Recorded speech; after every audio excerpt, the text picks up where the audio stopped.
अतिजलद व अचूक बातम्यांसाठी पाहत रहा महामीडिया 24 सदैव तत्पर.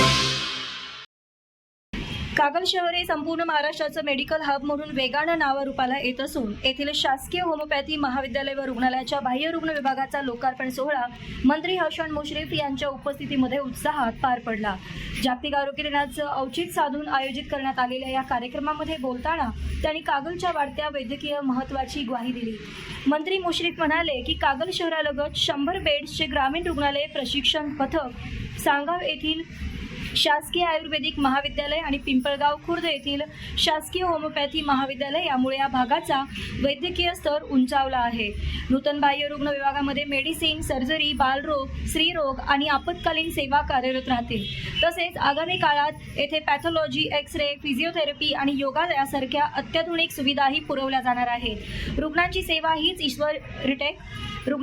हीच ईश्वर सेवा मानून डॉक्टरांनी उपचार करावेत असे आवाहनही त्यांनी यावेळी केले. आपल्या कामाचा आढावा घेताना त्यांनी सांगितले की उत्तूरमध्ये देशातील पहिले शासकीय निसर्गोपचार व योगा महाविद्यालय साकारत आहे. तसेच कोल्हापुरातील CPR रुग्णालयाचा 200 कोटीहून अधिक निधीतून कायापालट करण्यात आला असून लवकरच मुख्यमंत्री आणि दोन्ही उपमुख्यमंत्र्यांच्या उपस्थितीत त्याचे लोकार्पण होईल.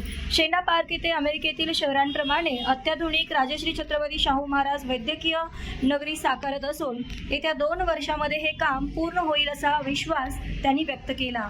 या सोहळ्याला जिल्हा परिषद अध्यक्षा शिल्पाताई खोत, नगराध्यक्षा सविता माने, पंचायत समिती सभापती सुवर्णा पाटील, KDC बँकेचे संचालक प्रताप माने, उपसभापती डॉक्टर इंद्रजित पाटील, मुख्याधिकारी अजय पाटणकर, अधिष्ठाता डॉक्टर अभिजित आहिरे यांच्यासह अनेक मान्यवर, नगरसेवक आणि पदाधिकारी उपस्थित होते. कार्यक्रमाचं स्वागत डॉक्टर रोझारिओ डिसोजा यांनी केले. प्रास्ताविक डॉक्टर अभिजित आहिरे यांनी मांडले तर स्वप्नाली बावरे यांनी उपस्थितांचं आभार मानले. तर मग चला सबस्क्राईब करायला विसरू नका महामीडिया 24 न्यूज चॅनलला. महामीडिया 24 सदैव तत्पर.